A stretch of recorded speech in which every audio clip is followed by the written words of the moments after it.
Tudo bom, pessoal? Na nossa aula de hoje, nós vamos continuar falando sobre o espaço rural e urbano na América e na África.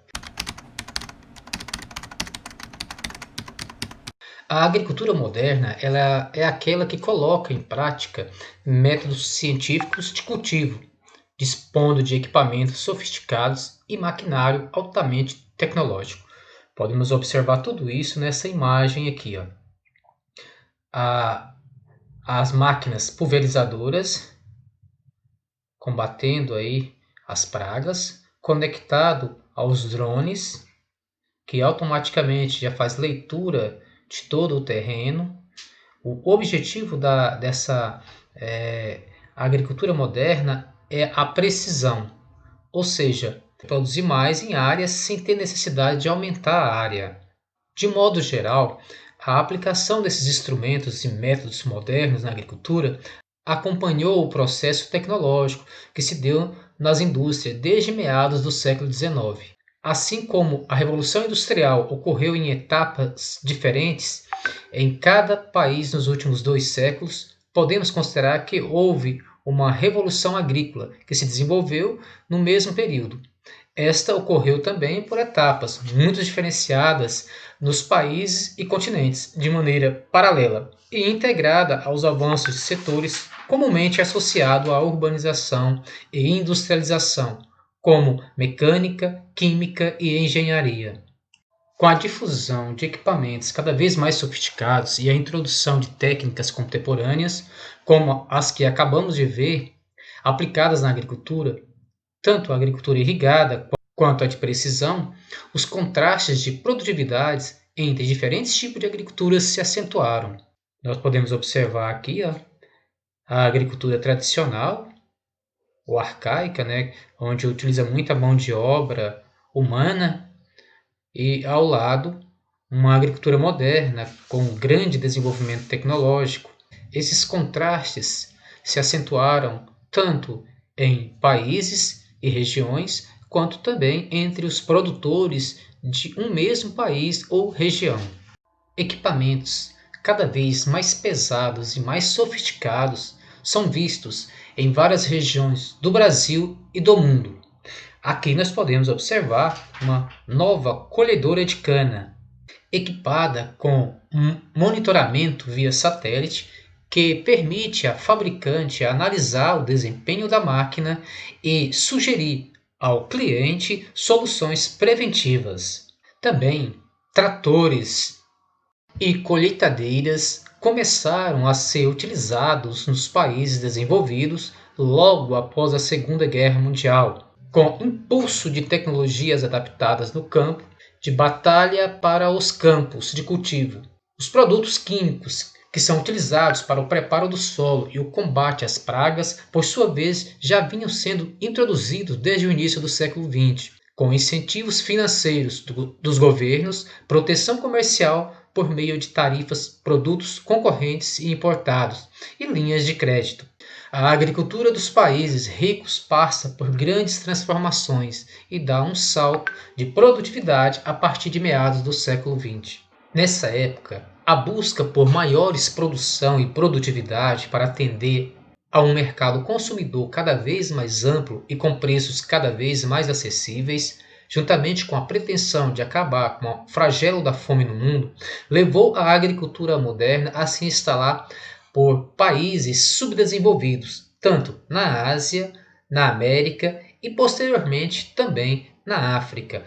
Aqui, nesse mapa, nós podemos observar como se espalhou essa agricultura moderna pelo mundo. E da Europa ela se espalha para várias regiões da Ásia, tanto a Ásia Central, né, quanto também próximo aí do Oriente Médio. Dos Estados Unidos se espalha para várias regiões da América Central e também a América do Sul. O Brasil, né, adotou e abraçou essa causa na época também. A Oceania também, aqui a Austrália e a África. Então, ou seja, a agricultura moderna hoje ela é uma realidade de vários países do mundo. Verificou-se nessas regiões, no decorrer do tempo, que passa a ocorrer no campo, tanto no aumento da produtividade agrícola, quanto também na organização da cadeia produtiva, que são conhecidas como Revolução Verde e têm forte impulso, principalmente a partir da década de 1970. A Revolução Verde desencadeou o desenvolvimento tecnológico voltado para a agricultura e também o desenvolvimento de máquinas, veterinários e engenheiros agrícolas. Houve então uma proximidade do setor financeiro com os investimentos, que proporcionou esse desenvolvimento no campo. Ocorreu também nas áreas interioranas do Brasil a formação de centros urbanos, que se formou próximo dessas regiões agrícolas, áreas que foram implantadas técnicas agrícolas, indústria, vamos dizer, a agroindústria e serviços voltados para também atender essas agroindústrias. Da mesma forma, ocorre também a modernização agrícola e a industrialização do meio rural. Isso, claro, pautado em máquinas e competitividade, e gerando através disso maior produtividade no campo. Ocorre então a mudança no perfil do trabalhador, ou seja, muda a característica do rural que até então se conhecia, passa agora a ter e haver o domínio de maquinário agrícola no campo. Claro, a mão de obra também vai mudar. Ela será mais qualificada para atender essa demanda. Essa nova Revolução Verde, ela é pautada em pesquisa, também em laboratório, para ocasionar e proporcionar também avanços na área, tanto na agricultura quanto também na pecuária. Pesquisas serão voltadas para atender a necessidade do campo. Na produção agrícola, sementes melhoradas, transgênicos, sementes resistentes a pragas. Na pecuária, o aumento da produção leiteira e da mesma forma da produção da carne e na qualidade também desse rebanho. E da mesma forma, o rebanho passa a ser mais monitorado através de chips. E no campo, aquele trabalhador que existia, da subsistência, da produção voltada para atender a demanda familiar, ele de certa forma ele vai ser expropriado do campo, vai gerar no campo um desemprego, um êxodo rural em massa que vai sair direcionado às áreas urbanas. Consequentemente, isso vai gerar o crescimento acelerado das áreas urbanas do Brasil e de várias outras regiões do mundo. A Revolução Verde também gera controvérsias por conta da questão ambiental. De um lado, seus defensores argumentam que o aumento da produtividade poupa a necessidade de desmatar mais áreas. De outro, os críticos apontam para problemas como esgotamento do solo, excesso de problemas químicos, tendência à concentração de terras e aumento da desigualdade no campo. Ambos os lados têm desenvolvido argumento complexo, influenciando, inclusive, as regulações legislativas que permitem ou proíbem determinados produtos e práticas. As práticas agrícolas, como as que vimos, constituem a maior parte dos espaços rurais americanos e africanos, mas não são as únicas maneiras de classificar a agricultura. Nesses continentes, existem diversas outras formas de classificar os modelos agrícolas. De acordo com a produtividade, ela pode ser intensiva ou extensiva. Conforme as técnicas utilizadas voltada para a alimentação saudável, ela pode ser convencional, agroecológica ou agroflorestal, ou orgânica, como é conhecido. De modo geral, a forma intensiva está mais presente no sistema da agricultura moderna, enquanto extensiva predomina na agricultura tradicional, como a itinerante e a plantation. A agricultura familiar ela é realizada em grande parte com mão de obra da própria família, como nós podemos verificar aqui, em unidades rurais pequenas e médias. Na patronal, como nós verificamos aqui, o agricultor ele é contratado por uma empresa agrícola e os funcionários são externos à família. Tanto a agricultura familiar quanto a agricultura patronal empregam cada vez mais técnicas e procedimentos da agricultura moderna, bem como se fazem mais presente no mercado de produtos agrícolas nacionais e nos destinados à exportação.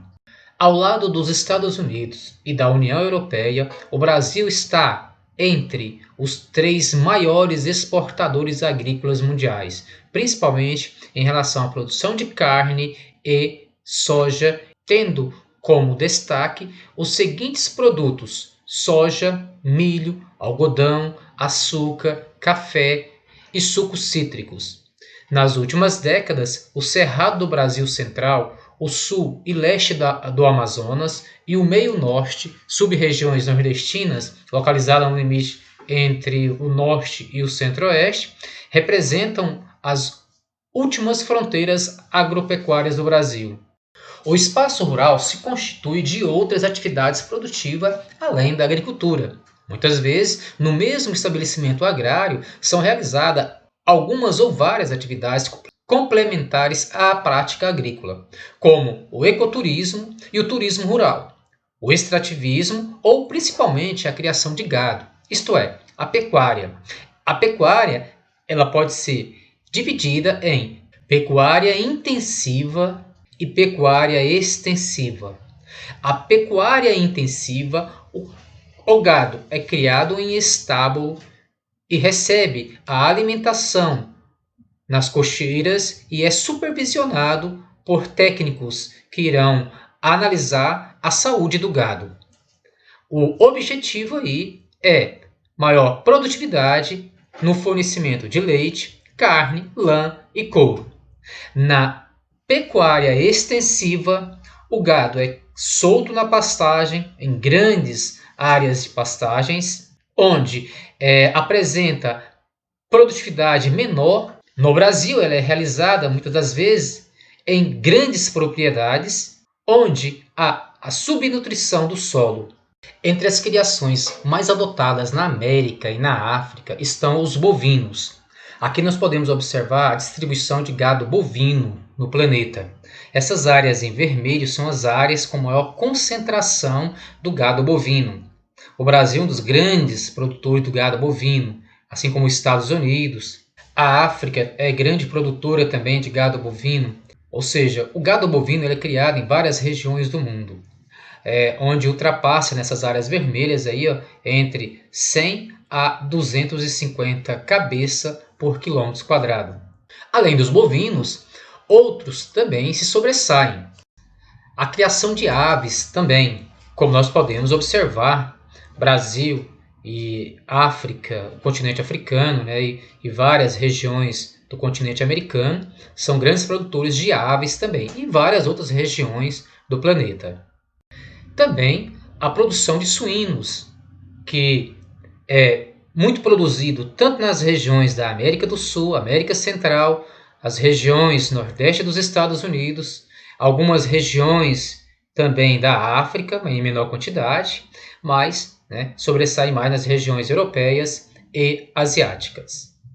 O extrativismo mineral, animal e vegetal também ocorre e compõe também a paisagem de várias regiões do mundo. A mineração ela é importante atividade rural nesses continentes, tanto americano, africano e várias regiões do planeta.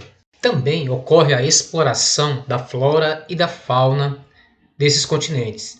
Entre eles, podemos citar a exploração da madeira para a produção de celulose no Brasil, nos Estados Unidos e Canadá, seringueira, como a Amazônia, Colômbia, Equador, Bolívia, Peru, Floresta do Congo, castanha do Pará, que é bastante explorada também na região do Brasil, açaí, guaraná, babaçu, coco, palma ou dendê, entre outros, e a silvicultura, que é a área aproveitada para o reflorestamento comercial, que difere do extrativismo vegetal, por se tratar do manejo e da extração da vegetação que ali foi plantada. E por último, não poderíamos deixar de falar também sobre o ecoturismo, que são tanto realizados no Brasil quanto em várias regiões do mundo, predominantemente em áreas rurais, serve como preservação das paisagens nativas ou em parques públicos também, onde são realizados. Bom, pessoal, nossa aula fica por aqui, então até a nossa próxima aula.